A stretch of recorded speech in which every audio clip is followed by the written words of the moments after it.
Hello everyone, welcome back to the workshop. This evening I am going to be showing you how to make a monkey tool. Now, this is going to be about as exciting as watching wet paint dry, but it's a tool nonetheless, and I think that it'll help some people out. I had to make a new monkey tool today, and I figured, hey, why not? I'll go ahead and make a little video of how I make my monkey tools. I've already made one that's 1/4 inch, that fits a 1/4 inch tenon, for some rose stems that I'm forging for a rose job that I've got. Anyways, the purpose, for those of that you do not know, the purpose of a monkey tool is essentially just a shouldering tool. It's meant to create a nice square shoulder for something to sit against. So, say, like in this case, a flower blank to sit flush. Without that, when you draw down a tenon, you will have a hard time getting this nice and square, this seating surface here. It will be very difficult to get it nice and square. That's what a monkey tool does. It essentially just dresses up that shoulder, and in certain cases, depending on how much you work it, it can actually upset or swell the area out a little bit better to give it a little more dramatic of effect, which is nice. So that's essentially what I'm going to make today. Our starting stock size is 4.5 inches of 1x1 square, and I'm going to show you kind of my thought process behind the working end and the striking end, and how to go about making that. Like I said, going to be a real quick video, but I think it'll be helpful to the beginners out there. Thanks for watching. Okay, everyone. First step in this process is we're going to go ahead and cut our 1 inch by 1 inch square stock about 4.5 inches off the end of this bar. I'm going to make a real quick note of this without trying to get too sales pitchy, but this is the same Linux Metal Max blade that I was using in one of my videos, well, all my videos to cut off different jobs and work. And this is probably, I don't know, it has to be its good 7 or 800th cut probably through thick material like this. And as you can see, it's slowed down quite a bit from the first time I got the blade. But, you know, it's still pretty much cutting through all the material. I'm probably going to be due to get another one of these as I use this thing almost every day. But if anybody's looking for a good diamond cutoff wheel for an angle grinder, I can definitely recommend the Linux Metal Max. And that'll be it for this little sales pitch there, but just try to help you new guys out. So after this, we're going to go ahead and clean up all of our rags.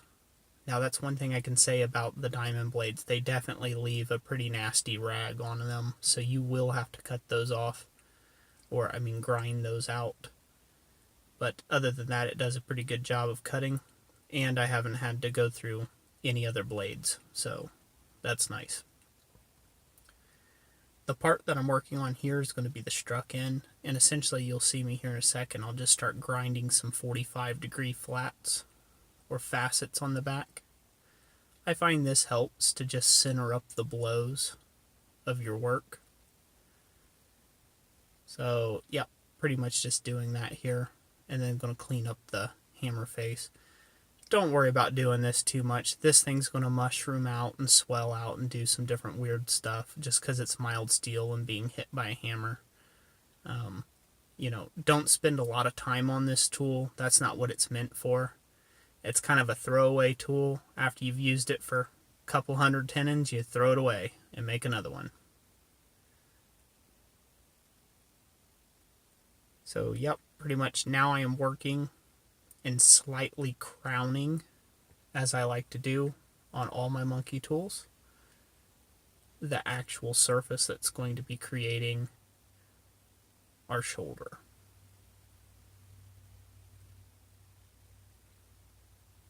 Now we're on to the drill press. So what I'm doing here is I have an 1/8 inch drill bit, and I'm using this as a pilot hole. I've already got a 1/4 inch monkey tool, so I'm going to go ahead and make a 3/8 inch monkey tool. Now this is a point that I'd like to point out, and I may get some chaff for this, but this is something that my late grandpa, my grandpa Blessing, his name was Gene Blessing, he was a machinist for a lot of years, pointed out to me at a very early age. He would have threw a fit if he would have seen you use any sort of lubricant on a drill bit to actually drill material. And I asked him why this was, and I'm not sure how accurate it is, maybe it was accurate to him. I asked him why that is, Grandpa, that you wouldn't use lubricant on the drill bit. And he said if you have to lubricate the drill bit, then two things are happening. Either A, the drill bit is dull, or B, you are not having the correct feed and speed. Now there's probably some machinist guys in my community here that maybe could tell me what my grandpa was talking about there. Unfortunately, I didn't get to spend a lot of time with him to, ask more. But anyway, so I don't generally use lubricant whenever I'm drilling things, unless it is very large material or hard material.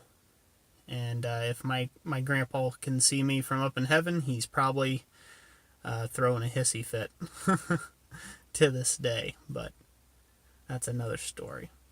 So anyways, I like to pre-drill with a little 1/8 inch pilot hole. I find it helps the larger drill bits stay true as you drill, especially when you're drilling a deep hole. They have this tendency to wander. This may come from the run out on my particular drill press, or it may come from one side of the drill bit being sharper than the other. Not sure which. But I find a pilot hole helps with this. Like I said, this is like watching paint dry. And there's not much else there is to it here. So if I haven't lost too many of you, you'll stick around to the end of this video when I get to talk a little bit more about the monkey tool. But yeah, so we're about done here, and I drilled this to approximately about 2 inches deep, which is deep enough. Okay, and here you have it, folks. A simple drilled hole in a 1 inch square bar. Like I explained, I already made myself a 1/4 inch, so I went ahead and made myself a 3/8 instead. Yeah, pretty much. There's not much else to say about them. They're really that easy. Like I would like to just point out and make sure I state it again. Always drill the hole deeper than the longest intended tenon that you plan on slipping over to create a shoulder. It just stops the fuss of you having to make another one of these or have to drill it deeper at a later point. And it also helps with not bottoming out. If you bottom out on something, you'll upset that tenon inside the hole, and then it'll just be heck to get that off of there. So that's it for today, ladies and gents. I hope you guys enjoyed this video. I'll try to grab some video in the future of me using tenoning tools. I've been really busy in the shop here lately, and just, me being a one-guy shop is starting to get on my nerves just a little bit. But hey, we'll muscle on through. I'm blessed. I'm blessed to have all the work that I have, and I thank you all for still sticking around and enjoying the other videos that I've been putting out on the channel. So anyways, that's it for today. Thank you all for watching. If you like this video, you can give it that thumbs up. If you disliked it, that thumbs down is always the option. And at all points, just God bless you all, and you guys have a great week. We'll talk to you on the next one.